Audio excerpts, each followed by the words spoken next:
हरीम खान नारद कराची भारत में हैदराबाद दक्कन से 7 मील दूर कोलगंदा नामी एक शहर है, जहाँ एक किसान अपने खेतों में बीज बो रहा था। सुबह का वक्त था। इलाके का नवाब सैर करता हुआ वहां से गुजरा। किसान को मेहनत से काम करते हुए देखकर नवाब ने सोचा कि किसान से इसकी खैरियत दरियाफ्त करनी चाहिए। वो घोड़े से उतरा और खेत के किनारे पहुंचकर किसान से पूछा, क्यों भाई, खेती बाड़ी में तुम इस कदर मेहनत करते हो, कितना कुछ कमा लेते हो, कुछ फ़ायदा भी होता है या नहीं?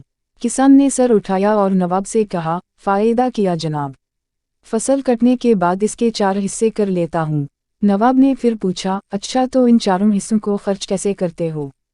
किसान ने जवाब दिया, एक हिस्सा तो हुकूमत के टैक्स में चला जाता है, दूसरा हिस्सा कर्ज चुकाने में ख़त्म हो जाता है, तीसरा हिस्सा उधार देता हूँ और बाकी चौथा हिस्सा यूं ही लुटा देता हूँ।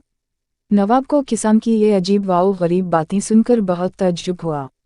हैरत से पूछा, तुम्हारी बातें मेरी समझ में नहीं आई, साफ साफ बताओ, तुम कर्ज चुकाते भी हो और देते भी हो। ऐसा कौन सा कर्ज है जो हर फसल पर अदा करते हो और फिर भी ख़त्म नहीं होता, और वो कौन है जिसे तुम हमेशा कर्ज देते हो और फिर 1/4 रकम तुम यूं ही उड़ा देते हो? किसान ने जवाब दिया, जनाब, बात दरअसल ये है कि मेरे वालिद ने एक साहूकार से रकम उधार ली थी। वालिद के मरने के बाद इसका सूद मैं अदा करता हूँ। एक हिस्सा टैक्स देने के दूसरा हिस्सा ये अदा हो जाता है, और तीसरा हिस्सा कैसे उधार देते हो? नवाब ने पूछा। किसान ने कहा, ये मैं अपने 2 लड़कों पर खर्च करता हूँ ताकि बुढ़ापे में वो मुझ पर खर्च करें। नवाब ने पूछा, और ये एक हिस्सा फजूल क्यों उड़ा देते हो? किसान ने कहा, मेरी एक लड़की भी है। आपको पता है कि आजकल जहीज़ के बिना शादी नहीं होती और जहीज़ एक फजूल रस्म है। चौथा हिस्सा इसके जहीज़ के लिए रखता हूँ।